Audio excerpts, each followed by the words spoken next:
Θυμούμαι που ήμουν μαθητής, την πρώτη μου δασκάλα που είπε νοτιοδυτικά που την αρχαία σκάλα 10 σχεδόν χιλιόμετρα.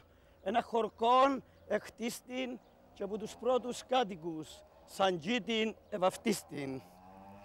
Που το αρχαίον Κίτιον ήταν όσοι το χτίσαν, γι' αυτόν και τούτον Κίτιον φίλοι μου το βαφτίσαν. Τούτον έγινε κάποτε στα χρόνια τα παλιά που οι κατατρεγμένοι ούλοι σαν τα πουλιά εφεύκαν να γλιτώσουν ληστείες, βιασμούς, καταστροφές, φουρτούνες, μπόρες και σκοτωμούς. Ήβρασιν το πονέφορον και μόνο μιας απλώσαν, εύκολα φύλλα και κλονιά και εύκολα εριζώσαν. Παλιά που στ' άλλα τα χωρκά οι πιο πολλοί πεινούσαν στο τσίτιν που ήταν έφορον. Οι κάτοικοι που ζούσαν είχασιν ό,τι θέλασιν και ό,τι επιθυμούσαν και όπως λαλούν και οι πιο παλιοί άνετα επερνούσαν. Εν έναν από τα πιο καλά της Κύπρου τα χωρκά, ό,τι σκεφτείς και φανταστείς το χώμα του γιορκά. Παράγει σιτηρά πολλά, πάμνιες, λουφκιά, πατάτες και αγκινάρες ξακουστές, ωφέλιμες και αφράτες. Βγάλει και τις πατήσες του, γλυκές όπως το μέλι και εκείνος που να τις γευτεί, συνέχειαν τούτες θέλει. Έχει κοπέλες σπάνιες, σε ομορκιάν και χάριν, μάχει και αρχαίαν εκκλησιάν του τόπου μας καμάριν. Με όμορφα ψηφιδωτά και πέτρες στολισμένες, εκ του αιώνα σκαλιστές, αγγελικά χτισμένες. Το όνομα της εξακουστών, σούλην την οικουμένη, προσκυνητές αμέτρητοι και χορκανοί και ξένοι. Χιλιάες μίλια κόφκουσιν να'ρτουν να προσκυνήσουν και με ευλάβιαν πολλήν το τάμαν τους να αφήσουν. Αγγέλοι την εκτίσασιν με τον δικών τους τρόπον και μπάντα ανεκτήμητο στολίδι για τον τόπον. Εμπού τα πιο καλά χορκά της Κύπρου το χορκό μας κι ούλοι να το προσέχουμε όπως τον εαυτό μας. Τα έθιμα του ζωντανά πάντα να τα κρατούμε και να τα παραδώσουμε στους νέους το χρωστούμε.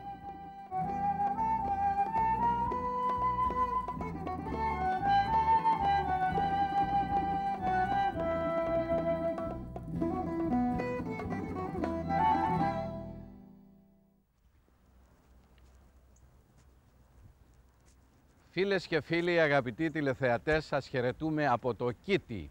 Ήδη ο καλός φίλος και σύμβουλος της εκπομπής και ποιητής Αντώνης Γαβριήλ Παπά έπλεξε το εγκόμιο αυτής της όμορφης ιδηλιακής Κόμης ή και Κομόπολης. Το Κίτι, 10 χιλιόμετρα από τη Λάρνακα, είναι ο επόμενος σταθμός αυτού του όμορφου οδηπορικού, αυτής της περιδιάβασης στην Κύπρο του χθες και του σήμερα. Ήδη καλύψαμε την προϊστορική πόλη της Λάρνακας, το αρχαίο Κίτιο και τη Λάρνακα και τώρα βρισκόμαστε εδώ σε αυτή την απλωσιά, την όμορφη. Ποιος όμως επισκέφτεται το Κίτι χωρίς να επισκεφθεί και να προσκυνήσει την Παναγία την Αγγελόχτιστη, το σημαντικότερο βυζαντινό μνημείο Ορθοδοξίας και πολιτισμού στη μη κατεχόμενη Κύπρο. Πάμε να συναντήσουμε τον πατέρα Σωτήριο για τα περαιτέρω.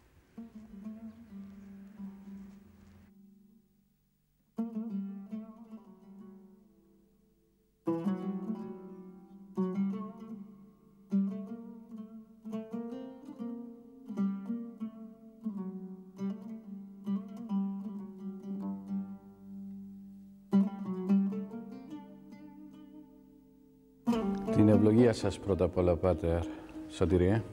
Κύριε. Χαρά μεγάλη να είμαστε στον ναό της Αγγελόχτιστης. Ένας ναός ο οποίος κουβαλά πολιτισμό, χρόνια, παράδοση, ιστορία στα βάθη των αιώνων. Από πότε? Η εκκλησία μας αυτή είναι ένα από τα πιο σημαντικά μνημεία, χριστιανικά μνημεία της Κύπρου και είναι χτισμένη τον 11ο αιώνα πάνω σε μια παλαιοβασιλική εκκλησία του 6ου αιώνα. Από τον 6ο αιώνα σώζεται η αψίδα του ιερού και πάνω σε αυτήν την αψίδα ακριβώς υπάρχει το περίφημο ψηφιδωτό που είναι γνωστό στο παγκόσμιο.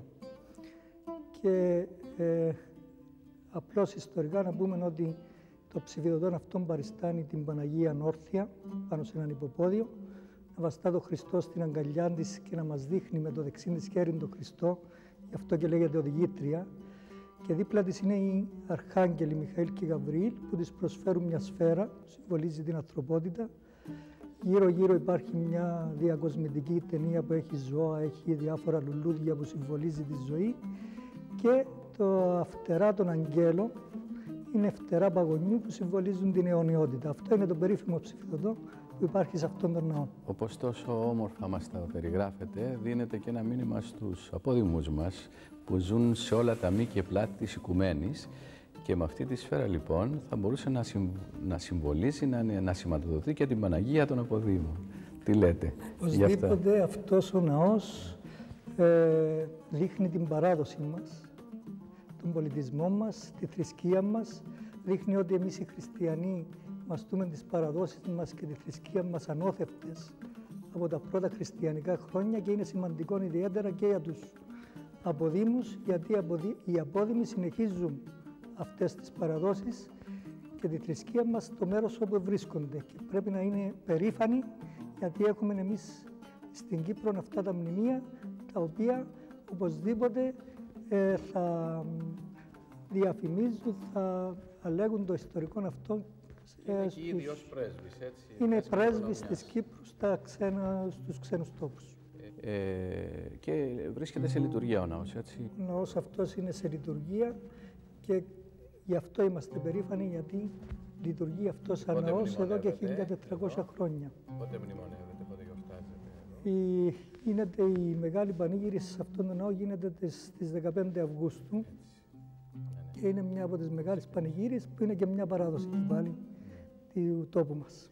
Εδώ στο Κίτι που κρατάει παράδοση και προ-Χριστού υπάρχει μια ιστορική συνέχεια στους πρωτοχριστιανικούς λοιπόν χρόνους. Δηλαδή η βασική ελληνική φιλοσοφία πάνω στην οποία και ο χριστιανισμός εμπνεύστηκε βασικές αρχές και οργάνωσε μια πίστη οικουμενική, ανθρώπινη, πρώτα απ' όλα με κέντρο τον άνθρωπο.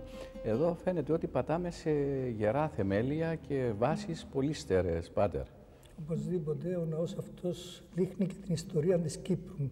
Έτσι, η ζωή της εκκλησίας αυτής είναι μια ζωή της Κύπρου. Άρχισε, καταρχήν το Κίτι ονομάζεται Κίτι λόγω του ότι οι κάτοικοι της Λάρναγκος, λόγω των αραβικών επιδρομών, έφυγαν και ήρθαν πιο κάτω και κατοίκησαν για να γλιτώσουν από τις αραβικές επιδρομές και γι' αυτό ονομάστηκε Κίτι, γι' αυτό και ο ναός αυτός είναι και μητροπολιτικός ναός.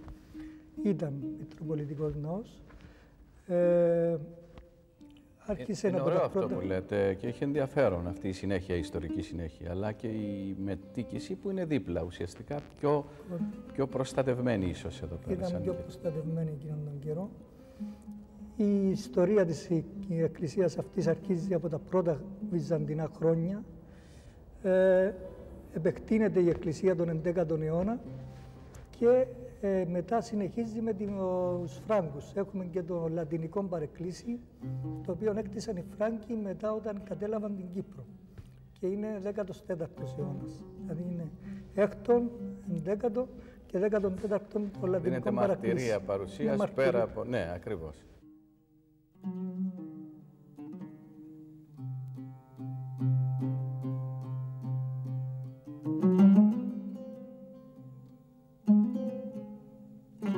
Χορκού μου η εκκλησιά. 6 μίλια από τη σκάλα, πέρα από την Αλυτσή, έχει ένα χορκόν ωραίον, που τη βγάλει εγλυτσίν. Κίτιν είναι το όνομα του και πολλά το αγαπώ, πάντα θα το συναφέρνω, όπου πάω και όπου σταθώ. Έχει 1000 ωραία πράγματα στον το χορκόν, μα και αρχαίαν εκκλησίαν με ψηλών καμπαναρκών. Είχε στα παλιά τα χρόνια, το ψηλόν καμπαναρκόν τα θυμούνται με καμάριν, οι παλιοί μες στο χορκόν. Η Παναγιά αγγελόχτιστη, γιατί έτσι τη λαλούσιν και έρχονται καθημερινά χιλιάες να τη δούσιν. Έρχονται να προσευχηθούν, μα και να προσκυνήσουν και αν έχουν προβλήματα το τάμαν τους να αφήσουν, το όνομα της εξακουστών. Πολλοί τα αναγνωρίσαν, είναι ανθρώπινη δουλειά, αγγέλοι την εχτίσαν. Μέραν ανθρώποι έχτιζαν και αγγέλοι εχαλούσαν κι όλη τη νύχτα που αρκείς χτίσμαν εξεκινούσαν. Νύχτες πολλές την έχτιζαν, μα τα καταφέραν και του Θεού την εντολή σε πέρας την εφέραν. Εις τους τοίχους, τις κολόνες, οι ωραίες ζωγραφιές εν κατασκευή αγγέλων και όχι ανθρώπινες δουλειές. Μα και τα ψηφιδωτά τους δουλειά φανταστική, τα σχεδίασαν αγγέλοι με ρυθμόν και λογική. Αγγέλοι την εχτίσασιν, όλοι μαζίν παρέα, γι' αυτόν και η εκκλησία μας ενόμορφη και ωραία. Εχτίσαν την πανέμορφα και με μεγάλη χάρη και είναι για τον τόπο μας πραγματικόν καμάρι. Εχτίσαν την με όρεξη που μια μερκάνος άλλη, γι' αυτόν και μπάντα ζωντανή, χωσμένη με στακάλι. Κι αν έζησεν κακοχρονιές, μπόρες και καταιγίδες, πάντα της στέκει ζωντανή να μας διά ελπίδες.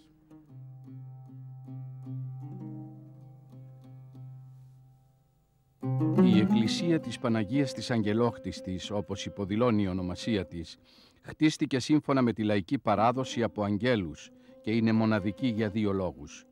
Στην αψίδα του ιερού βρίσκεται το ωραιότερο δείγμα εντύχιου ψηφιδωτού που σώζεται σήμερα στην Κύπρο και γιατί η Παναγία η Αγγελόχτιστη είναι η μοναδική παλιά εκκλησία με εντύχια ψηφιδωτά στις ελεύθερες περιοχές. Οι άλλες δύο ευρίσκονται στην κατεχόμενη Καρπασία. Η Παναγία της Κυράς κοντά στα Λιβάδια και η Παναγία της Κανακαριάς στη Λιθράγκομη, που το ιστορικό των ψηφιδωτών της είναι σε όλους γνωστό μετά την πώλησή του στο εξωτερικό από Τούρκους αρχαιοκάπηλους και τον επαναπατρισμό του στην Κύπρο, Βυζαντινό Μουσείο Λευκωσίας, μετά από απόφαση Αμερικανικού Δικαστηρίου. Το ψηφιδωτό της Παναγίας με τους Αρχαγγέλους, που σώζεται πάνω στον τρούλο της πρωτοχριστιανικής αυτής εκκλησίας του 6ου αιώνα, είναι της ίδιας εποχής και τεχνοτροπίας με τα ψηφιδωτά της Αγίας Σοφίας της Κωνσταντινούπολης και της Ραβένα στη Νότιο Ιταλία. Η εικονοκλασία και οι αραβικές επιδρομές που διήρκησαν 300 χρόνια κατέστρεψαν το σύνολο της εκκλησιαστικής τέχνης στα παράλια της Κύπρου και είναι ομολογουμένο σε ένα μικρό θαύμα που το ψηφιδωτό της Παναγίας της Αγγελόχτιστης σώθηκε για 1500 τόσα χρόνια σε τόσο καλή κατάσταση. Η αρχιτεκτονική της εκκλησίας έχει αλλάξει με το πέρασμα των αιώνων, με προσθήκες κατά την ύστερη βυζαντινή περίοδο στην Κύπρο και κατά την περίοδο της Φράγκικης κυριαρχίας στο νησί.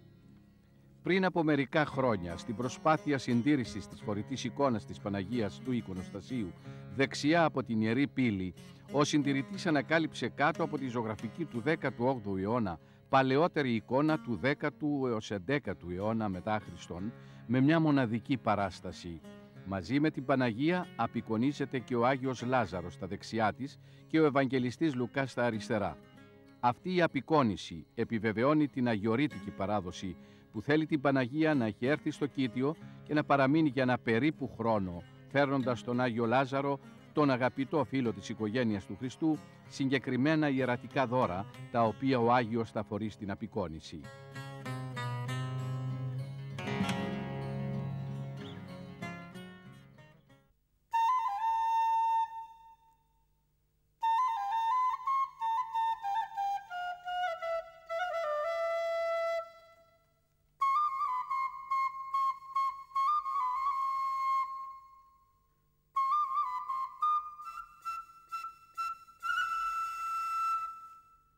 Άγιος Γεώργιος της Άρπερας, κτίσμα του 1748, ως αφιέρωμα στον Άγιο τον ίδιο, από τον δραγωμάνο της Κύπρου Χριστοφάκη Κωνσταντίνου, ο οποίος ήταν και ο εργολάβος του Μπεκίρ Πασά την περίοδο της οικοδόμησης του υδραγωγείου.